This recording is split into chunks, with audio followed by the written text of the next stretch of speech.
जय हिंद बच्चों, मैं शकुंतला सिंह यादव। आज हम लोग पढ़ेंगे कक्षा 12वीं जीव विज्ञान इकाई 5 अध्याय 15 जैव विविधता एवं उनका संरक्षण। जैव विविधता के जो मुख्य बिंदु है जिस पर हम लोग पढ़ने वाले हैं बेटा, अध्ययन करने वाले हैं, सामान्य परिचय, जैव विविधता के प्रकार जैसे अनुवांशिक विविधता, प्रजाति विविधता, पारिस्थितिक विविधता और जैव विविधता का क्या महत्व होता है। कुछ मुख्य बिंदु हैं जैसे जैव विविधता में हानि या कमी।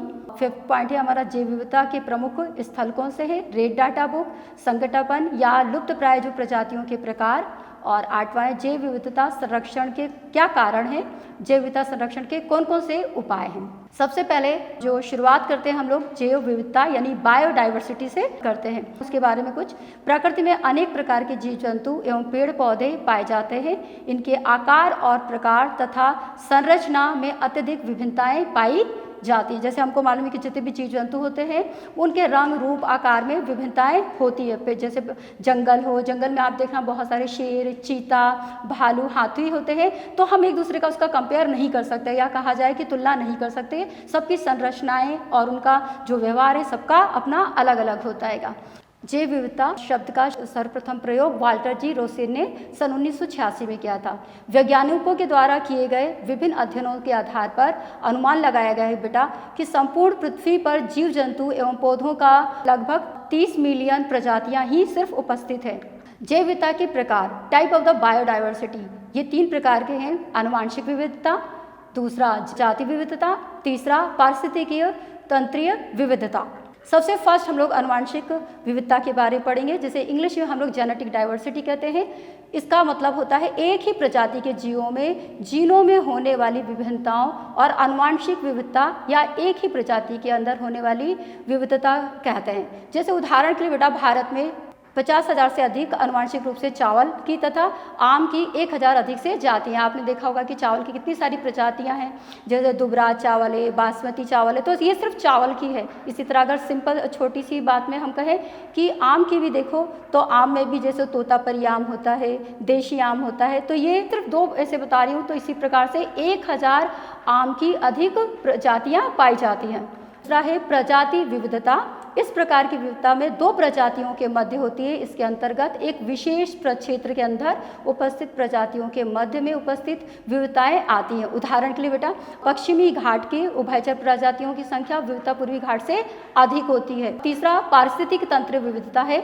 यह विविधता परितंत्र स्तर पर, जैसे कि भारत के रेगिस्तान है, वर्षावन है, क्षेत्र आर्द्र भूमि है आदि के ऊपर होता है, लेकिन इसको भी विभाजित किया गया है। इसका सबसे फर्स्ट है, पहला इसका प्रमुख 3 भाग हैं। अल्फा विविधता, यह विविधता एक समान आवास में पाए जाने वाले समुदाय के जीवों में पाई जाने वाली स्थानीय विविधता होती है। और इसका जो दूसरा भाग है वो बीटा विविधता है। ऐसी विविधता आवास में परिवर्तनों जैसे ऊंचाई, अक्षांश, आर्द्रता, प्रवणताओं के अंतर होने के कारण होती है। यानी कि अगर ऊंचाई है तो वहाँ जीव जंतु अलग होंगे। और एक होती है गामा विविधता, इसे क्षेत्र विविधता भी कहते हैं। क्षेत्र विविधता का मतलब होता है कि जहाँ पे रेगिस्तान हो, जहाँ पे पानी वाले क्षेत्र सबसे ज़्यादा हो, तो वहाँ पे बहुत सारी विभिन्नताएं अलग अलग जीवों की प्रजातियाँ पाई जाएंगी। नेक्स्ट है जीव विविधता का क्या महत्व होता है। तो पहला इसका है कि पारिस्थितिक तंत्रों के अंदर स्थायित्व, जैसे जीव मंडल का स्थायित्व जैव विविधता और अजैव विविधता दोनों के ऊपर निर्भर करता है। जिस तरह से हमको मालूम है कि पारिस्थितिक तंत्र 2 चीज़ों से मिलकर बना होता है, या कहा जाए 2 घटकों से मिलकर बना होता है, जैविक घटक और अजैविक घटक। जैविक घटक पूरी तरह से ये एक दूसरे के ऊपर निर्भर नहीं होता, वो अजैविक घटकों के ऊपर भी निर्भर होता है। जैसे जैविक घटक में कहा जाए कि शाकाहारी है, मांसाहारी है, सर्वाहारी है, लेकिन अजैविक घटक जैसे जल है, वायु है, मृदा है, तो ये पूरी प्रजातियां वातावरण के ऊपर भी निर्भर होती है, यानी अजैव घटक के ऊपर निर्भर होती है। अगर हम उसमें से शाकाहारी जीवों को हटा दें तो मांसाहारी जीव, तो इस तरह से परितंत्र का स्थायित्व हमेशा बना रहता है। दूसरा हुआ मानव आवश्यकता की पूर्ति। जैव विविधता का जो दूसरा महत्व है कि जीव विविधता में मनुष्य के लिए विभिन्न प्रकार से उपयोगी जीव जंतु, पेड़ पौधे के प्रमुख स्रोत, जिन पर मानव औषधि, भोजन, ईंधन, आवास आदि के लिए निर्धारित रहता है, या कहा जाए कि उसी के ऊपर निर्भर रहता है। हम लोगों को जो भी आवास है, हमको घर बनाना होता है, तो बहुत सारी लकड़ियाँ हैं, लकड़ियाँ और वनस्पतियों की आवश्यकता होती है, जो धीरे धीरे क्या होती है कि विलुप्त भी हो रही है, का बहुत अपना अधिक महत्व भी है। जैव विविधता में तीसरा है पोषक पदार्थ का चक्रण और पुनः चक्रण। जैव विविधता पोषक पदार्थों के चक्रण और पुनः चक्रण में महत्वपूर्ण भूमिका अदा करता है। जैव विविधता में हानि या कमी, इसमें यह है कि जैव विविधता में हानि या कमी क्यों हो रही है, उसका क्या रीज़न है कि धीरे धीरे वनस्पतियां या जीव जंतु विलुप्त होते जा रहे हैं। तो ये दो प्रकार का है। पहला कारक इसका प्राकृतिक कारक है और दूसरा है मानव जनित कारक। प्राकृतिक कारक का मतलब सभी को पता है कि जो प्रकृति के द्वारा धीरे धीरे वनस्पतियां और जीव जंतु विलुप्त होते जा रहे हैं। पहला इसका है बाढ़, सूखा और भूकंप। बाढ़ आने से, सूखा होने से और भूकंप के होने से जीव जंतु पे प्रभाव पड़ता है। दूसरा है मृदा और वायु और जल प्रदूषण। बाढ़ और सूखा होता है तो उसकी वजह से भी मृदा है, वायु और जल प्रदूषण होता ही है। तीसरा है विदेशी प्रजातियों के आक्रमण के द्वारा। चौथा है संक्रामक रोग। बहुत सारे जीव जंतु इसलिए खत्म हो जाते हैं क्योंकि उनको बहुत सारा संक्रामक रोग हो जाता है, जो एक बीमारी दूसरी बीमारी एक से दूसरे में फैलती जाती है। नेक्स्ट है बेटा पांचवा, परागकर्ताओं की संख्या की कमी से। मानव जनित कारक, मानव के द्वारा भी जैव विविधता में बहुत सारी हानि हो रही है। क्या नुकसान है इसका? आवास स्थान में परिवर्तन। बहुत मानव अपने आवास के लिए जगह जगह पे क्या हो रहा है, वो घर बना रहे हैं। घर बनाने के लिए क्या कर रहे हैं, बहुत सारे पेड़ पौधे वनस्पतियां ये सब क्या कर रहे हैं, नष्ट करते हुए जा रहे हैं। तो जिसकी वजह से जितने भी जीव जंतु हो उनको रखने के लिए या वो जहाँ रहने के लिए उनको क्या हो रही है, अनियमितता हो रही है, जिसकी वजह से वो डिस्ट्रॉय यानी कि होते जा रहे हैं। दूसरा है उच्च उत्पादन वाले कृषि कार्य। उच्च उत्पादन वाले कृषि कार्य का मतलब होता है कि हम लोग अपनी कृषि की उपज को बढ़ाने के लिए बहुत सारे यंत्रों का, रासायनिक पदार्थों का छिड़काव करते हैं। उस यंत्र का ये उसकी आवाज़, उसकी ध्वनि से बहुत सारे जीव जंतु क्या होते हैं कि सहन नहीं कर पाते और वो नष्ट होने लगते हैं। तीसरा है अति दोहन। आवश्यकता से ज़्यादा जंगलों की कटाई होने लगी है। और चौथा है शिकार करना। आज भी बहुत सारे जीव जंतुओं का शिकार किया जाता है अपने घर की सजावटों के लिए। मैं सबका वो तो नहीं कर सकती, लेकिन आपने देखा होगा मोर के पंखों का इस्तेमाल कितना किया जाता है। नेक्स्ट है जैव विविधता के तत्व के प्रमुख स्थल। जैव विविधता का यानी हॉट स्पॉट बायोडायवर्सिटी क्या होती है कि विश्व के ऐसे स्थान जहां किसी प्राणी अथवा वनस्पति की अधिकता हो निरंतर घट रही है। दुर्लभ प्रजातियां ही जैव विविधता के तप्त स्थल कहलाते हैं। इसका भारत में 2 तप्त स्थल हैं। वैसे तो पूरे विश्व में 12 हॉटस्पॉट हैं, लेकिन हम भारत की बात करते हैं। भारत में 2 तप्त स्थल हैं। पहला है पूर्वी हिमालय और दूसरा है पश्चिमी घाट। Red data book, red data book सर्वप्रथम IUCN, एक बार फिर से बता रही हूँ, रेड डाटा बुक सर्वप्रथम IUCN international union for conservation of nature and the natural resources नामक अंतर्राष्ट्रीय संस्था ने संकटापन्न यानी लुप्त प्राय पादप और जंतुओं प्रजातियों को अलग अलग श्रेणियों में विभक्त करके इसका वर्णन रेड डाटा बुक में किया गया है, ताकि उसकी जानकारी रहे, ताकि हमको ये पता पड़े कि कितने प्रजाति विलुप्त हो रहे हैं और किसकी हमको ज़्यादा सुरक्षा या संरक्षण करना चाहिए। नेक्स्ट है रेड डाटा बुक में उदाहरण, जैसे अकेले हमारे देश में लगभग 200 किस्म के पशु पक्षी विलुप्त हो चुके हैं तथा 800 किस्म के वन्य जीव भी विलुप्त होने के आशंका में है। जैसे आज हम देखें तो शेर धीरे धीरे क्या हो रहा है, खत्म हो गए।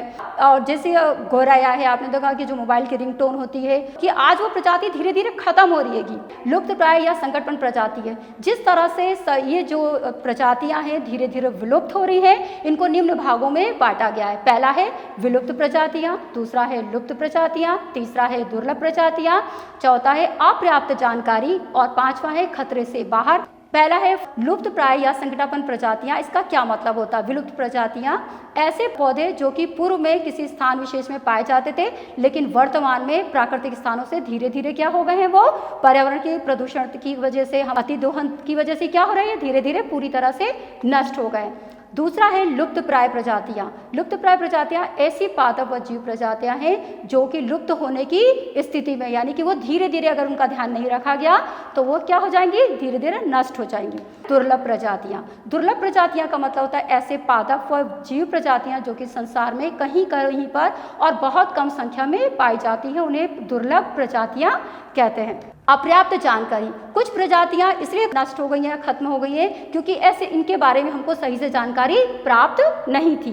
खतरे से बाहर वे पादप जीव संरक्षण के पश्चात पूरे स्थान पर स्थापित हो जाती है और इस समूह के अंतर्गत रखा जाता है। इसका मतलब होता है कि अगर हमको ये जानकारी हो जाती है कि ये जीव बहुत दुर्लभ है, इसका ध्यान रखा जा सकता है, इसको बचाया जा सकता है, तो हम उनका ध्यान रखकर या उसको अच्छे स्थापित कर सकते हैं, यानी उसको बचाया जा सकता है, उसको खतरे से बाहर कर सकते हैं। जैव विविधता का संरक्षण का क्या करना है? अब जाहिर सी बात है कि जितनी भी जैव विविधता है, जितने सारे जीव जंतु हैं और बहुत सारी वनस्पतियां हैं जो हमारे इतने महत्वपूर्ण है, तो क्या इनका संरक्षण करना चाहिए? तो क्या रीजन है कि इनको हमको संरक्षण करना चाहिए? तो पहला है वनों एवं प्राकृतिक संपदा उसकी जैविक पूर्णता की संरक्षित रखने के लिए। अगर वनों में अगर जीव जंतु वनस्पतियां ये सारी धीरे धीरे क्या हो जाएंगी, नष्ट हो जाएंगी, तो हमारी प्रकृति कैसी हो जाएगी, बिल्कुल वीरान हो जाएगी। तो उनको संरक्षित रखने के लिए जैविक परिपूर्णता का तब कि वनों और प्रकृति संपदा को बनाए रखने के लिए हमको इनकी देखभाल करने की आवश्यकता है। सेकंड है ओजोन स्तर के विघटन को नियंत्रण करने के लिए।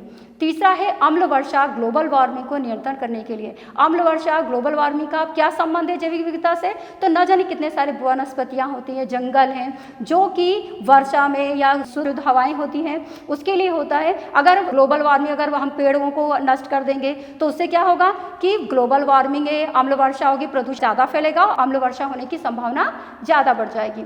अपनी दैनिक आवश्यकताओं जैसे भोजन, मतलब वो क्यों खत्म हो रहा है, क्या ऐसी रीज़न है कि जिसकी वजह से धीरे धीरे हमारी जो जैव विविधता है वो खत्म होता जा रहा है? तो जो है अपने दैनिक आवश्यकताओं जैसे भोजन, रेशे, ईंधन एवं आवश्यक सामग्रियों की पूर्ति के लिए हम क्या कर रहे हैं, उसका दोहन कर रहे हैं, हम ज़्यादा से ज़्यादा यूज़ कर रहे हैं, हम लकड़ियों का इस्तेमाल कर रहे हैं। अपनी खेती को बढ़ाने के लिए जो भी पेड़ पौधे हैं, जंगल है, उनको नष्ट कर रहे हैं। हम स्मार्ट सिटी बनाने के चक्कर में उन चीज़ों को नष्ट कर रहे हैं। दूसरा है पर्यावरण को संतुलन बनाए रखने के लिए। तो इस तरह से जैव विविधता के संरक्षण का पर्यावरण संतुलन बनाए रखता है। जैसे मालूम है कि जितने भी जो वन होते हैं, जीव जंतु होते हैं, वो सब पर्यावरण को बनाए रखते हैं। क्यों? क्योंकि अगर बारिश होगी, तालाब है, नदियां हैं, समुद्र हैं, तो इनके वेपराइजेशन यानी वाष्पोत्सर्जन होगा, जिसकी वजह से क्या होगा, बादल बनेगा, बादल से क्या होगा, पानी गिरेगा, पानी गिरने के बाद क्या होगा, पेड़ पौधे होंगे, तो क्या होगा बेटा, शाकाहारी है, मांसाहारी है, ये जीव जो एक दूसरे के ऊपर निर्भर करते हैं वो क्या होंगे, सुरक्षित रहेंगे।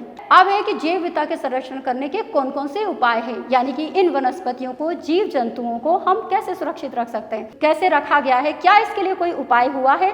तो हाँ, फर्स्ट पहला है कानूनों के द्वारा संरक्षण, यानी कानून के द्वारा भी इसको संरक्षण प्राप्त है।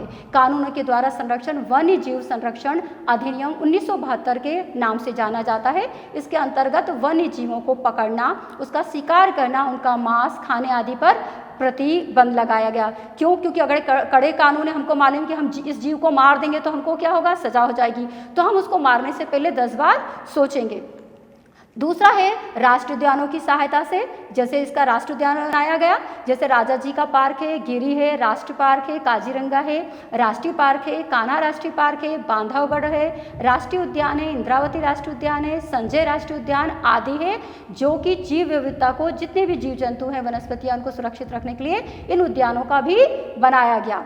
तीसरा है भारत के प्रमुख अभ्यारण्य या सेंचुरीज भी कहा जाता है, इसके द्वारा भी जीव जंतुओं को या जैव विविधता को संरक्षित रखने का उपाय हुआ। काजीरंगा है, अभ्यारण्य है, कान्हा अभ्यारण्य है, मृदुमलाई है, घाना पक्षी अभ्यारण्य है, बांदीपुर है, मानस अभ्यारण्य आदि।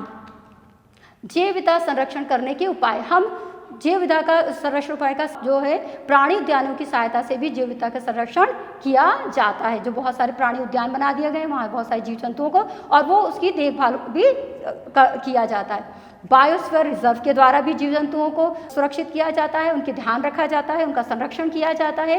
अब है अभ्यास, बस हम सब लोगों ने ये सारा जो अध्याय पढ़ा, जैव विविधता और उसका संरक्षण, इसका अर्थ हुआ कि हमारी प्रकृति में न जाने कितने सारे ऐसे जीव जंतु हैं, प्रजातियां हैं, वनस्पतियां हैं, उनका संरक्षण आवश्यक है, क्योंकि वो हमारी प्रकृति की बहुमूल्य देन है।